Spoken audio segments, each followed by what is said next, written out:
VSME, so it's outside the scope of the CSRD. It is stemming from the market need, and therefore the purpose is to provide and support the micro, small, and medium-sized undertakings with a very simplified tool to contribute to a more sustainable and inclusive economy, improve their management of the sustainability issues they face, and therefore support the competitive growth and the resilience. Also to provide information that will help satisfy data demand, both from the business counterparts, so both from the lenders, credit providers, investors, therefore helping SMEs to improve their access to finance, or provide information to the business partner in value chain, in the upper value chain, for supply chain sustainability management. This content has been and user need has also been underlined recently by the European Commission, that has indicated both in the Q&A that have accompanied the delegated act in July 2023, and also more recently in the SMEs relief package, how the VSME can be a measure to support SMEs and respond to the requests of sustainability information in an efficient and proportionate way. This is therefore a very particular angle of the approach and the methodological approach to the standard. We also have to see that the scope includes both the micro, the medium, and the small size undertaking, meaning a very diversified population, hence the need to apply at maximum the proportionality, also in terms of simplifying the language, and then coming to the modularity approach that is also the important element of this of the simplification of this standard, while maintaining, however, the consistency with the ESRS. So if we move to the next slide, I would like to illustrate very briefly the modular approach. We have the basic model, which is really the entry level for all SMEs, and also a target, in our view, for micro undertakings. The language is extremely simplified. There is no materiality. However, we have a concept of applicability. So if applicable, that filters and helps SMEs, guiding them in what is relevant for them to report or not. We will go into that in more details in the next slide. There are 12 DRs, disclosure, which are also mostly topical metrics, so across the environmental, social, and governance. On top of the basic module, the SME can also choose to report via the narrative module, what we call the Narrative Policy Action and Targets module, PAT, and the business partner module. So this means that the combination can be chosen by the preparer with the most flexibility. The narrative module is to be used by undertaking that already have a policy action and targets in place, meaning that they're probably the more advanced already undertakings, and they have those elements to report. There is materiality principles, which are the same as for the set one. We try to simplify as much as possible the language, and the aim is to disclose the list of materiality matters, which is the same list that applies for set one. So this entails this module entails 5 disclosures, and then we have the business partner module that is really to be used when the SMEs are required to face questionnaires or data requests, ESG requests from their business counterparts. Mainly, we have identified, and we will go through them, And we have identified those requests as mainly coinciding with the sustainable finance data points. Not surprisingly, both for the banks and the larger corporates, those data which are basically corresponding to the Table 1 SFDR regulation, the EBA Pillar 3 requirements, and the benchmark regulation are used not only for their own reporting purpose, but also as proxies for ESG management. So we have tried in this case to simplify as much as possible the language, but of course this is by definition a more technical component of the standard. Here we have 11 disclosure. We move now to the methodological approach. And the first point is the fact that VSME is a standalone document. It means that it is not a reduction.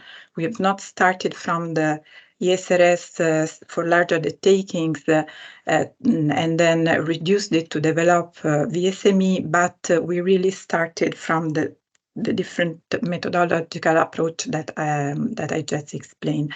And I will elaborate more on this in the next points. In particular, looking at the CSRD, we said already that this standard is not foreseen or is not mentioned in the CSRD. However, the CSRD, and therefore is totally voluntary, but in the CSRD there are some recitals that and some articles that mention also non-listed SMEs. And in particular, I would like to focus on the recital 21 that indicates that small and medium-sized undertakings that are not listed on a regulated market in the Union have the possibility of choosing for use the simplified standard for listed SMEs on a voluntary basis. Now, we at EFRAG have considered whether the non-listed SME should apply LSME as a single standard for both categories of SME, but we have received a request by several stakeholders to develop a separate standard that would consist of minimum voluntary disclosure adapted to the characteristics and capacities of the non-listed SMEs, of the micro and small enterprise, because a standard originally conceived for the listed SMEs would have been too complex to apply for the non-listed ones. In particular, this was also coming out from the various outreaches due to the fact that this would be not reconcilable with the minimum disclosure needed by investors to avoid a discrimination of listed SME by financial market participants as required by the CSRD, which was reminded earlier in the LSME presentation. So for that reason, we have this process of standalone, but however, maintaining a building block concept as central to development of this standard, meaning that we have ensured conceptual coherence with the ESRS literature, with the ESRS at 1, and of course the LSME ESRS ED, while applying the proportionality and focus on this user need. Another important element is the terminology, because we have simplified the language, in particular in the basic module, but without impairing the coherence with LSME. In particular, the defined term bridge the language with the rest of the ESRS literature. And there are the concept very simplified are also explained in simplified way in the guidance of the modules. So moving to the next, how did we proceed? We have started with comparing, of course, and to identify this minimum content.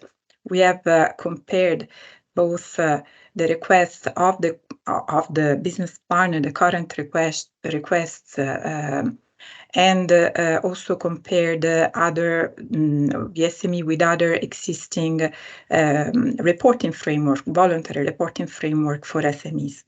For example, the German Sustainability Code or the Nordic Code or the CDP for SMEs. From the analysis of the 12 real-life example of ESG questionnaire, we have come to the building as well of the disclosures.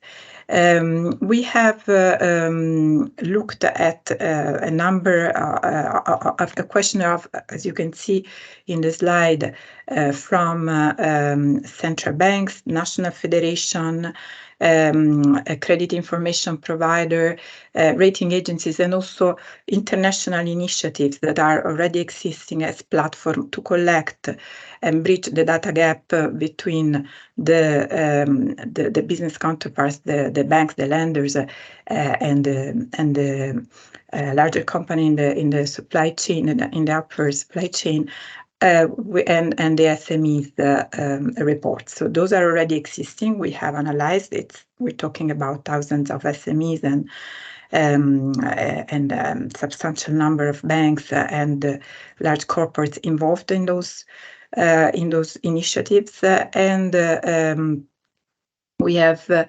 identified the following summary. That in the following slide we can see, yes, the following disclosures in the various models. So we start with the basic module, where of course we have the basis for preparation, but also this notion of practices that it's a non-formalized policies that can be more adapted for the smaller companies. However, if the company has policy action and targets formalized, they should use the narrative model. The basis for preparation, important to note as well that we are allowing for flexibility to report when using a module. When choosing a module, you report according to the full module, but you can also add information which is relevant, which is included in the other models without fulfilling it in fully. So the other additional models. So on the basic, starting with the basic. On the environmental metrics, and coming back to the comparison and how we included those metrics in the VSME, you can see here that we have in the 7 environmental metrics, they were mostly all covered in those existing current data requests, in particular the energy and greenhouse gas emission. Here for this particular energy and greenhouse gas emission, we have a report, mandatory reporting. The if applicable concept doesn't apply in this case, and this is also the case for very few other data points in this module. For the social metrics, which cover, let me also mention for the environmental metrics, so beyond energy and greenhouse gas emission, also the pollution to air, water, and soil to be reported when the undertaking is already required to report by law to the competent authority. The biodiversity, here we have also an applicability concept to filter the report on this particular disclosure. Water, we have also an applicability concept with a report mandatory only on the water withdrawal.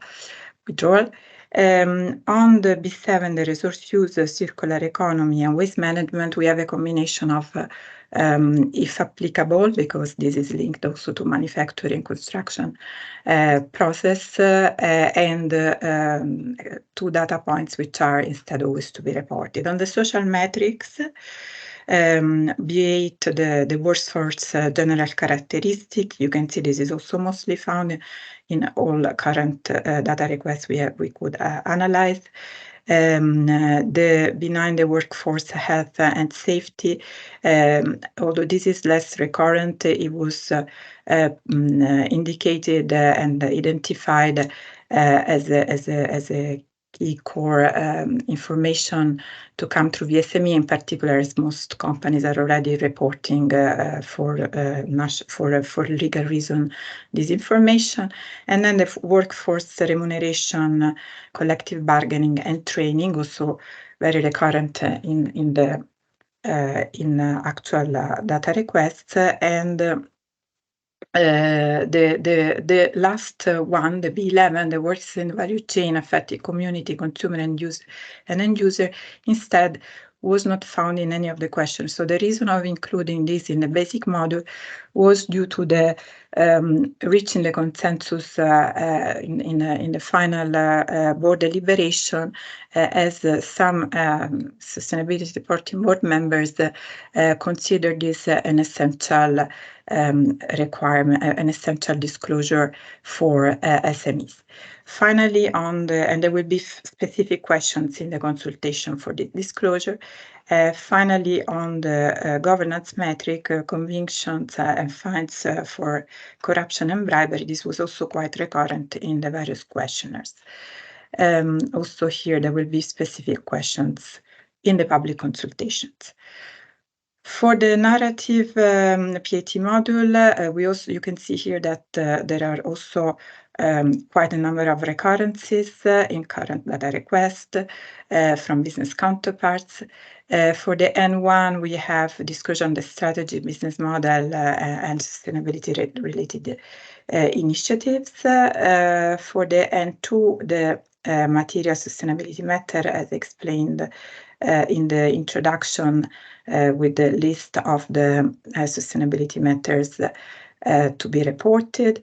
The N3 includes the management of material sustainability matters, which includes the action taken in the reporting period to improve the energy efficiency and to reduce the greenhouse gas emission.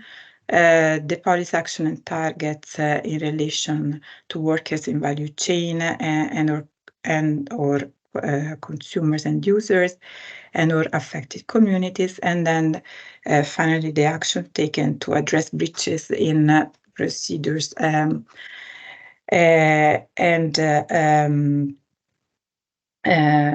standards of anti-corruption and bribery. On the key stakeholders, of course, the definition of stakeholders as well keeps a consistency with the set1 and with the LSME SRS.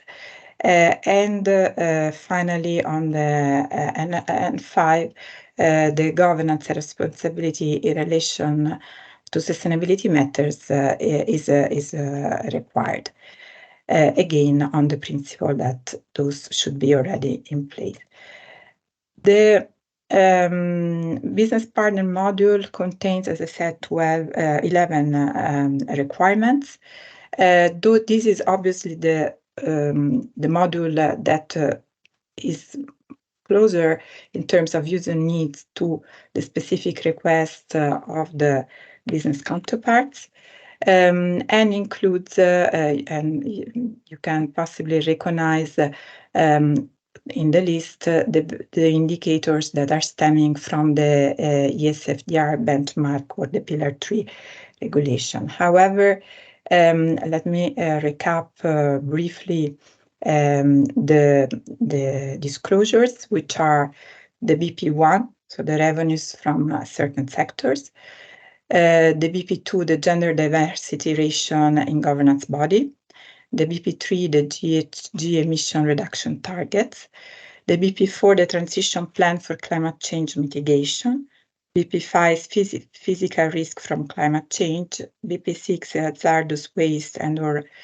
reduction waste ratio, BP7, alignment with the internationally recognized instruments, the BP8, process to monitor compliance and mechanism to address violations, and then the BP9, a violation of OECD guidelines and multinational enterprise or the UN guiding principles. So those are on the social side. And then we have also two, the BP10 and BP11, the work-life balance and the number of apprentices that also were found in the business partner request, but are not connected with any of the EU sustainable finance legislation, but were considered as important to introduce.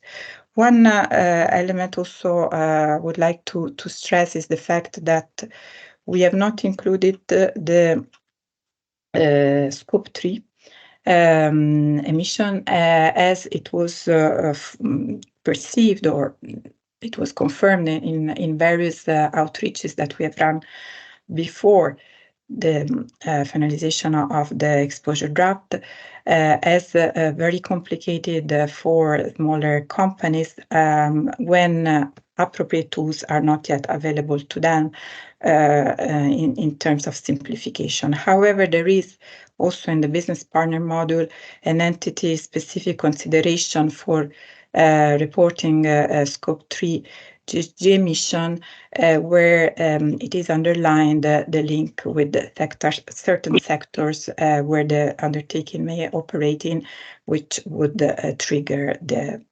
disclosure. So I think we are at the end. If we can, yes, we are at the end of this part of the presentation. Thank you.